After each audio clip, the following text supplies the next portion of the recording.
Hi, I'm Gabby Skladman, and I'm joined by my colleague Koduri. We are both product managers on the Cloud for Sustainability, and today we can't wait to tell you how to simplify your ESG reporting efforts with Project ESG Reporting, currently in preview.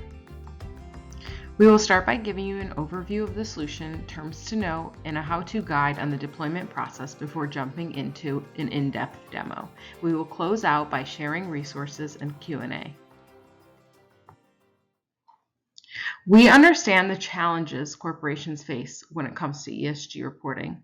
First, companies must navigate a multitude of voluntary and regulatory frameworks, managing upwards of thousands of disclosure requirements. Then they are tasked with gathering data from disparate sources across the organization and faced with the challenge of ensuring the accuracy and consistency of data for compliant, reliable reporting.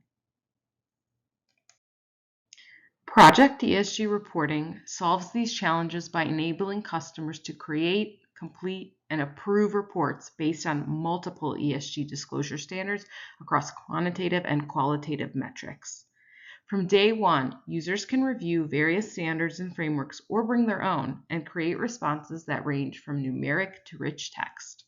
Users can easily collaborate to review and approve responses and then reuse this data for additional reports, accelerating the disclosure process. These capabilities can help teams enhance data quality and consistency with efficiency.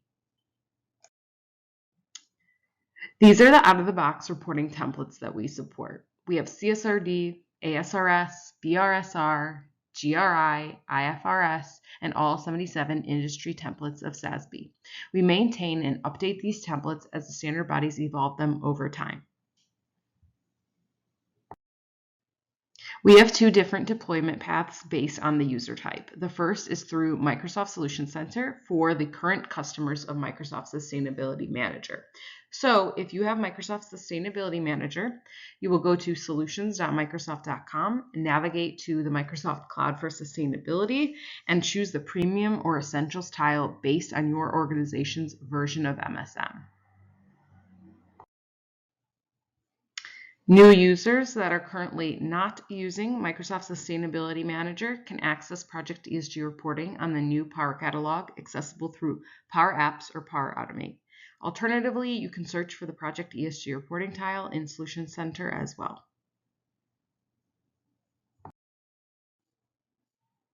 Before we go to the live demo, I'd like to set some context about the terms that we use in the solution. First, we have standards. Standards refer to templates of various regulatory ESG standards, frameworks, or directives. For example, we have the Corporate Sustainability Reporting Directive, or CSRD, or the Global Reporting Initiative Standards, or GRI. Requirements refer to disclosures that make up a standard. For example, in CSRD, we have the requirement of ESRS E1648, which requires companies to disclose Scope 1 data. Assessment is an instance of a specific standard that a company has chosen to begin preparing a report for. So, for example, Contoso may start an assessment when they start their 2024 CSRD report. The next few terms stem from the XBRL taxonomy. Given the increasing number of requirements related to ESG reporting with XBRL tagging, this app was developed with XBRL taxonomy in mind. XBRL, or Extensible Business Reporting Language, is a framework for exchanging business information, widely used for financial and sustainability reporting. Concepts in XBRL represents the types of data that can be reported. For example, you might have a concept of GHG emissions. Facts are specific values reported for a concept. The facts can include context such as time period and units. For example, a fact for GHG emissions could be 50,000 metric tons of Scope 1 GHG emissions for 2023.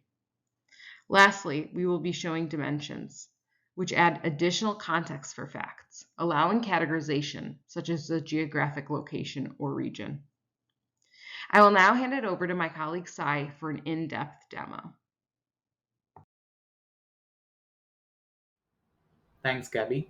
And hello, everyone. Let's now switch gears and take a look at Project ESG Reporting Solution. We are on the home page of Project ESG Reporting Solution. Here, you will find three main sections: progress tracker, reporting standards and frameworks, and additional resources. Let's start with progress tracker. This section lets you monitor the progress of your assessments and approvals. Once you start creating assessments and move them through the approval workflow, you will see visual representations with relevant data. Moving on to reporting standards and frameworks, here you will find a comprehensive list of regulatory standard templates that are included as part of this solution, like CSRD, GRI, IFRS, so on and so forth. Lastly, at the bottom, you will find a section with additional resources with helpful links to our documentation, help articles, customer support, and community pages to further assist you with your reporting process. Now let's dive into the standard section. Here are the templates that we support. We have ASRS, BRSR Annexure 1 and Annexure 2, CSRB, GRI, IFRS S1 and S2, and all the SASB templates. Let's start by reviewing ASRS standard template. Here, you will see high-level reporting topics that make up ASRS. We can expand each area and sub-areas to examine the granular requirements. Additionally, you can bring in an existing standard or create a new one from scratch. Let's go ahead and create a new standard called Annual ESG Reporting.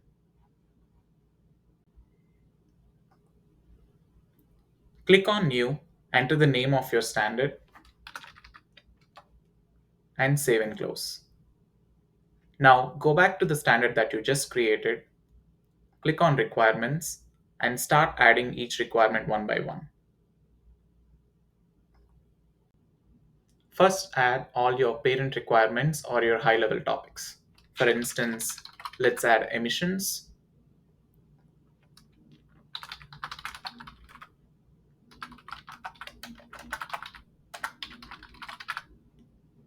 and save and close.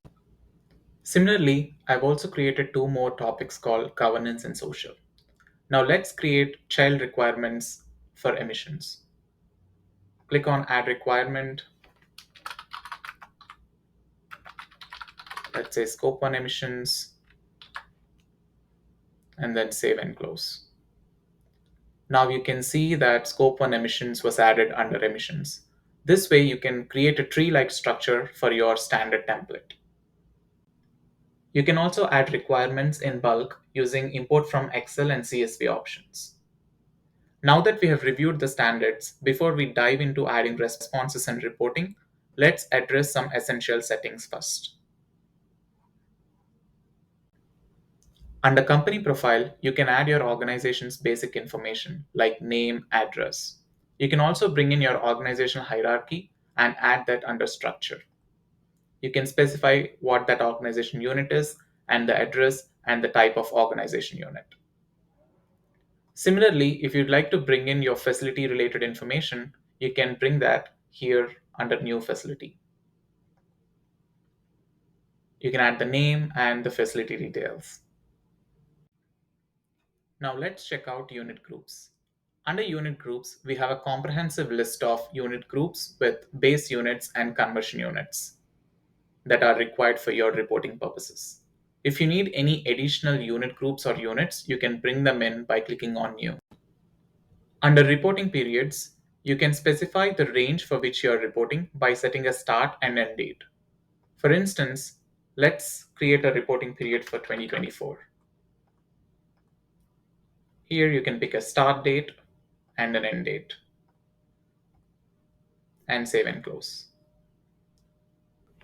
This way, you can create different range periods for your monthly, annual, and financial year ESG reporting.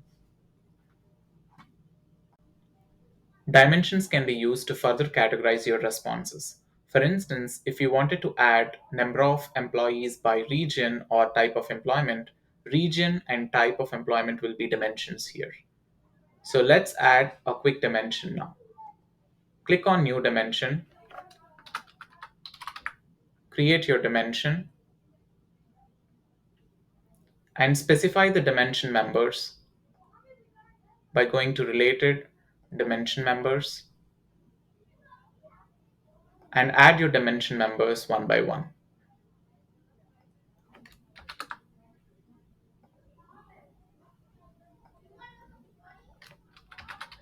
This way, you can create multiple dimensions with various dimension members to use across your responses.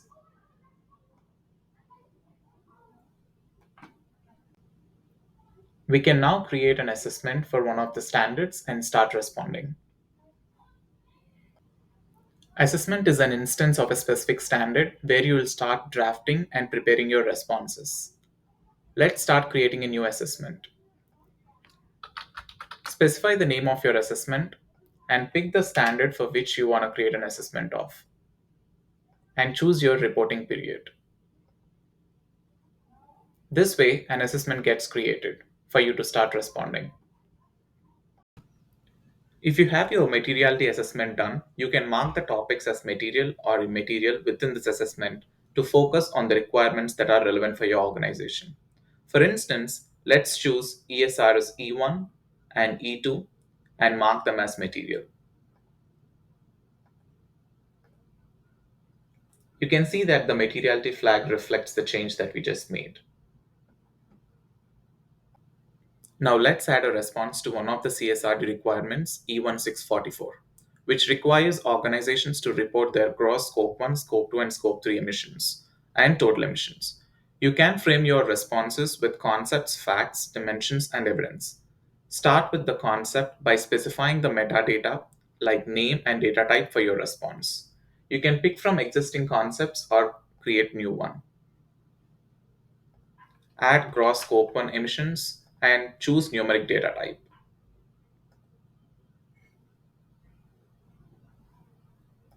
Once you create your concept, it's time to add a fact to it. While creating fact, you can add from existing to reuse or create a new one. Specify the name of your fact, choose the concept and reporting period, and specify the precision for the scope 1 emissions value. Enter the value and add the units.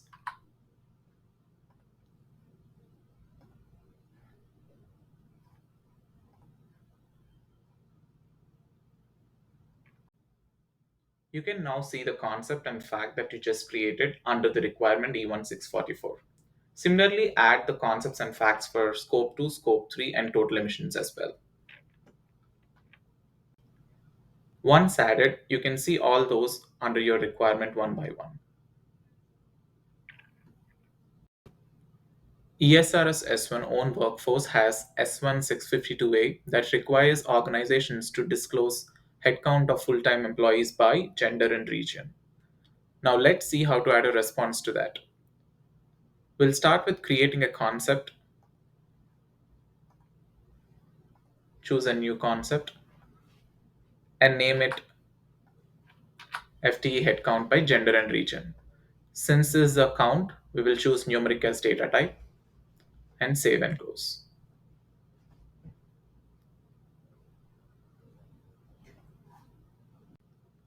Now let's add all the relevant facts under this concept.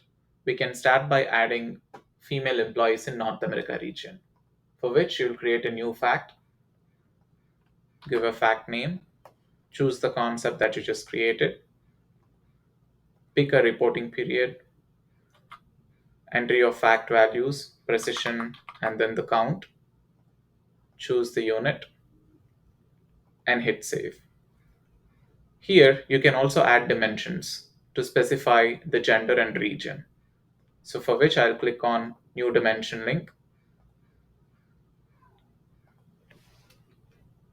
choose the dimension name, and pick the dimension member.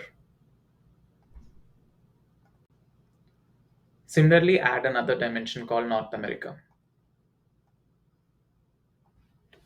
Give it a name and choose the dimension member from the list. You can now save and close. Similarly, you can add the rest of the fact values under the same concept. This is how you can create multiple facts with dimensions. Now let's take a look at creating a rich text qualitative response. ESRS E42 AR16 requires organizations to explain how their policies avoid negative impacts on biodiversity and ecosystems. So for this, let's create a concept. Click on New Concept and specify the concept name. And here, under data type, you can choose rich text.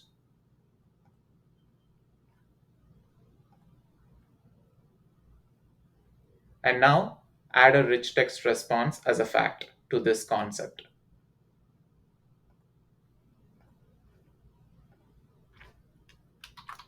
Name the fact, pick the concept that you just created, choose the reporting period.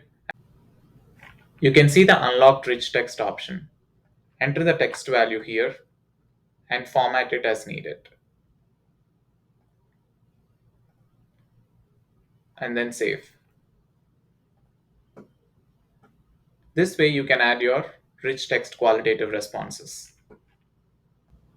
With Project ESG Reporting, you can also reuse your responses across multiple standard requirements. For instance, GRI 3051A requires Scope 1 GHG emissions. So now let's add the same response that we have added for CSRD assessment. Click on Link Concept, and under the Concept dropdown, you can pick the Scope 1 emissions concept that you created for CSRD and reuse it. Similarly, pick the Scope 1 fact that you created for CSRD and reuse it for GRI. And you can see the response showing up under GRI requirement. This way you can reuse responses across multiple standards. You can also access your responses via Concepts and Facts tabs. You can bring in multiple facts and concepts by bulk import using this import from Excel, CSV, and XML options. So this way you can speed up your assessment process. To collaborate on responses with other users and teams of users, you can create tasks. Click on Task, specify the subject and description of the ask, and choose the artifact that you need help with, and assign it to an owner.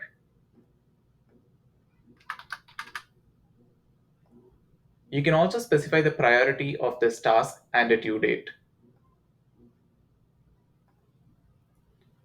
Once you create the task, you can switch the view from My Tasks to All Tasks to see the task that you just created. Once you complete your responses, to ensure the accuracy, you can take those through an approval workflow, for which you can create an approval policy here by going to Policies and clicking on New. Each approval policy can be designed with multiple levels of approvers with an approval sequence. To take your facts through an approval workflow, pick a fact and assign the approval policy and change the fact status from draft to submitted for approval. This sort of triggers the approval workflow. As the approval workflow kickstarts, you can see approval records being created in the Approvals tab. Here, each approver can go to their respective record and review the fact and either approve the fact or reject it with necessary explanation or feedback. Once all the approval records are approved, you can change the fact status from submitted for approval to completed. So this completes an end-to-end process of a fact. Once you complete all your responses, you can export them into an Excel sheet by configuring the export here. Click on New, specify the export job name, and choose the assessment that you wanted to export. And click on Save. You can see that the job status is now started and a flattened report is being created. Once the job status changes to completed, your file is ready to export. Click on the three dots and click on Export Flattened Reports. Your file will be downloaded to review the responses. Going back to the home page, you can now see the progress tracker being updated. You can see the number of assessments that you have created and the status of approval records. Summarizing the key takeaways. With Project ESG reporting, you can bring in your own standards or review the requirements of various regulatory standards like CSRD, GRI, BRSR, and many more. Create assessments to respond to the requirements using concepts, facts, dimensions, and evidence. Collaborate with others on responses and take them through approvals to ensure accuracy. Finally, export your assessments with responses to Excel. These features in Project ESG reporting reduce complexity, enhance efficiency, and provide greater transparency for ESG reporting. To provide feedback about this session and learn more about Project ESG reporting, we highly encourage you to visit the resources on the screen. Be sure to complete the newly added Project ESG reporting training module. Thank you for watching.